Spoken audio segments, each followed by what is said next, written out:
¿Qué tal amigos? Soy Daniel de Alitus. En esta ocasión les estoy presentando este video titulado D.B. Cooper. Vamos a verlo. El miércoles 24 de noviembre de 1971, un día antes del Día de Acción de Gracias en Estados Unidos, un pasajero que viajaba bajo el nombre de Dan Cooper abordó un Boeing 727-100 en el vuelo 305, número de registro de la FAA N467US de Northwest Orient, posteriormente Northwest Airlines, que partía del Aeropuerto Internacional de Portland con destino a Seattle, Washington. Dan Cooper fue descrito como un hombre de unos 45 años, con una altura entre 1,78 y 1,83 metros, que ese día llevaba una gabardina negra, mocasines, traje oscuro, camisa blanca, corbata negra, gafas de sol oscuras y un alfiler de corbata hecho de madreperla. Se sentó en la parte trasera del avión, en el asiento 18C, y después de que la nave despegara le entregó una nota a la azafata Florence Schaefer, que se encontraba sentada en un asiento plegable cerca de la salida trasera, justo a la derecha del asiento de Cooper. Ella pensó que se trataba de su número de teléfono, por lo que guardó la nota en su bolsillo sin leer su contenido. Sin embargo, Cooper se le acercó y le dijo: «Señorita, mejor lea lo que hay en esa nota. Tengo una bomba». En el mensaje estaba escrito: «Tengo una bomba en mi maletín. La usaré si es necesario. Quiero que se siente junto a mí».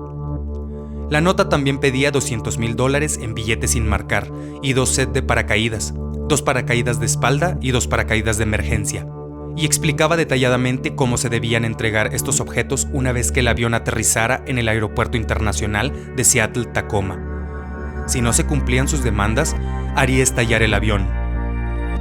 Cuando la azafata informó a la cabina de vuelo sobre Cooper y sus demandas, el piloto William Scott contactó con el control de tráfico aéreo de Seattle-Tacoma, quienes a su vez se pusieron en contacto con la policía de Seattle y el FBI.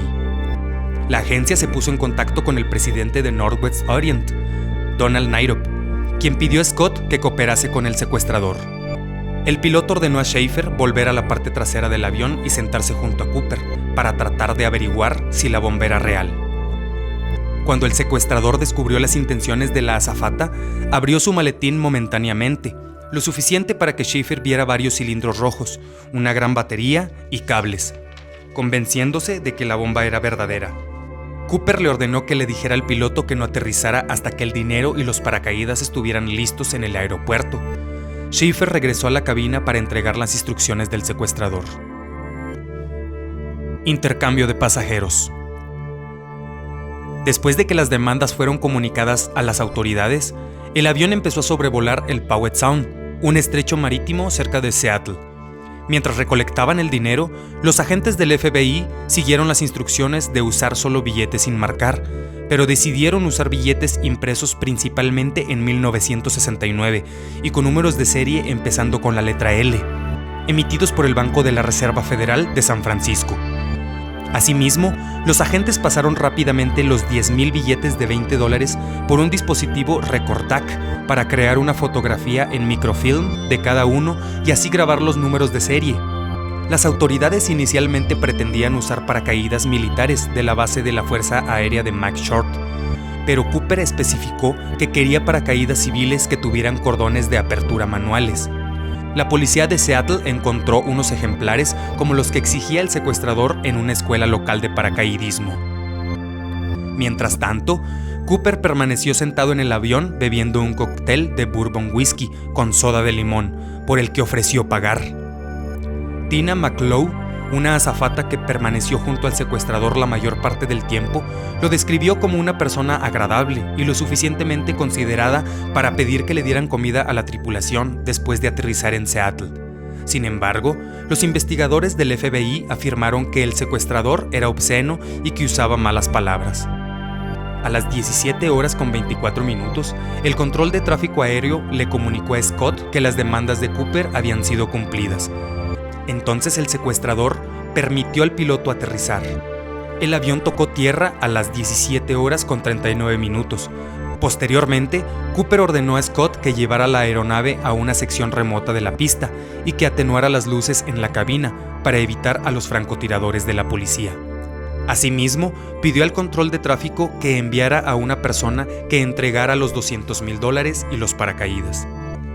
La persona elegida, un empleado de Northwest Orient, se acercó hasta el avión y entregó los objetos a la azafata McClough a través de las escaleras traseras.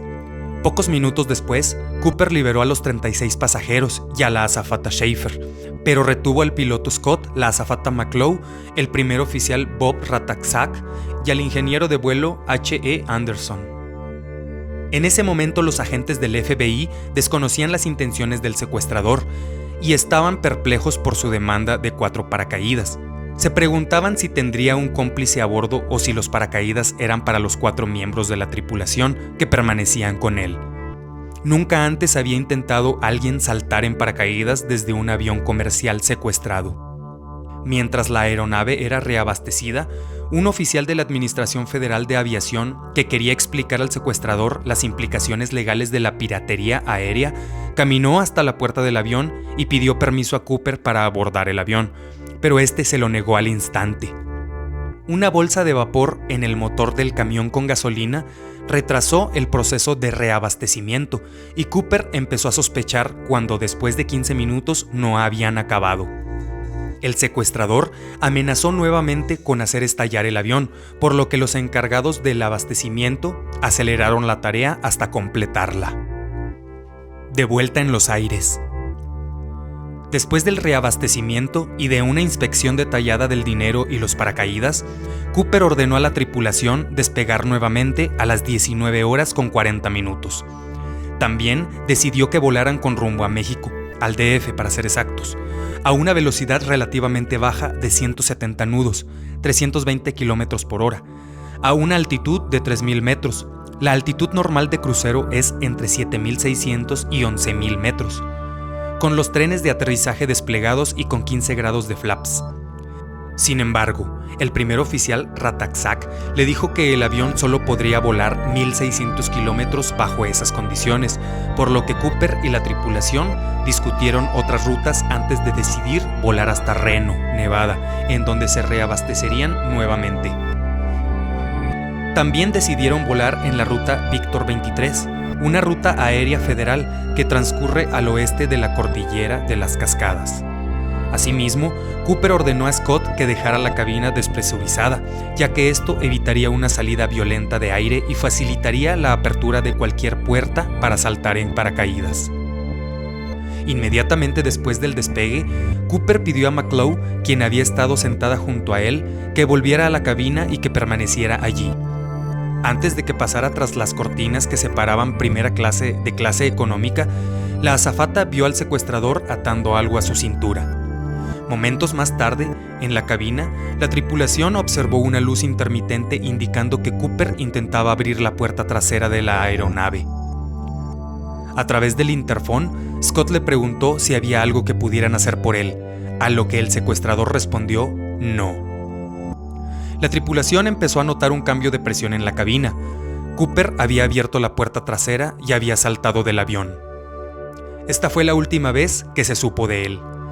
El FBI cree que el salto fue realizado a las 20:13 sobre el sureste del estado de Washington, ya que a esta hora las escaleras traseras se sacudieron, posiblemente en el instante en que abandonó la aeronave. En ese momento, el avión estaba volando a través de una tormenta y la nubosidad impedía ver el suelo. Debido a la mala visibilidad, los aviones de caza F-106 que seguían a la aeronave no se dieron cuenta del salto del secuestrador. Inicialmente se creyó que había aterrizado al sureste del área no incorporada de Ariel, Washington, cerca del lago Merwin, 48 kilómetros al norte de Portland, Oregón. Teorías posteriores basadas en varias fuentes, tales como el testimonio del piloto de Continental Airlines, Tom Bohan, quien volaba a 1.200 metros sobre el vuelo 305 y 4 minutos detrás del mismo, ubican la zona del aterrizaje a 32 kilómetros al este de este punto. Después de 2 horas y media del despegue en Seattle, el avión con la compuerta trasera abierta aterrizó en Reno a las 22:15. El aeropuerto y la pista fueron rodeados por agentes del FBI y de la policía local. Tras comunicarse con el capitán Scott, se determinó que Cooper había abandonado la aeronave y los agentes abordaron el avión para buscar cualquier evidencia que hubiera dejado, encontrando varias huellas dactilares, una corbata con un alfiler de madreperla, 2 de los 4 paracaídas y 8 colillas de cigarrillos. Sin embargo, no había rastro del maletín del secuestrador, del dinero, de la bolsa que lo contenía, ni de los 2 paracaídas restantes. Las personas que habían interactuado con Cooper a bordo del avión y en tierra fueron interrogados para crear un retrato robot. La mayoría de los testigos proporcionaron la misma descripción, por lo que el FBI estima que el retrato es una representación fiel de Cooper y lo utiliza en todos los pósters en los que se requiere su captura.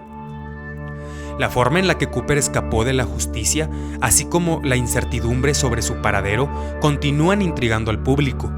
El caso de Cooper, cuyo código es Norjack en el FBI, es el único caso de piratería aérea sin resolver en los Estados Unidos, y es uno de los pocos de este tipo que queda sin resolver en todo el mundo, junto al vuelo 653 de Malaysia Airlines.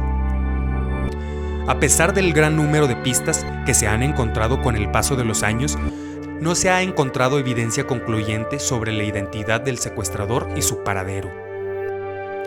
Existen múltiples teorías de lo que pudo haber sucedido tras el salto, pero el FBI cree que Cooper no sobrevivió. A finales de 1978, cerca del área donde se cree que aterrizó el secuestrador, se descubrió un cartel en el que había indicaciones para abrir las compuertas traseras de un Boeing 727. Asimismo, en febrero de 1980, en las orillas del río Columbia, un niño de 8 años encontró $5,880 en billetes de 20, que resultaron ser parte del rescate pagado. El resto del dinero no ha sido recuperado. En octubre de 2007, el FBI declaró que había obtenido un perfil parcial del ADN de Cooper a partir de la corbata que había dejado en el avión. En diciembre de ese mismo año, la agencia reabrió el caso publicando nueva información y varios retratos que nunca antes habían sido mostrados al público, con el objetivo de tratar de obtener nuevas pruebas que llevaran a su identificación. En la rueda de prensa, el FBI reiteró que cree que Cooper murió tras el salto, pero que continuaban investigando su identidad.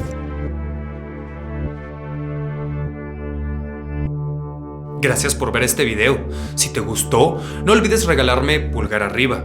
Suscríbete para que sigamos en contacto. Recuerda que soy Daniel de Alitus. Hasta pronto.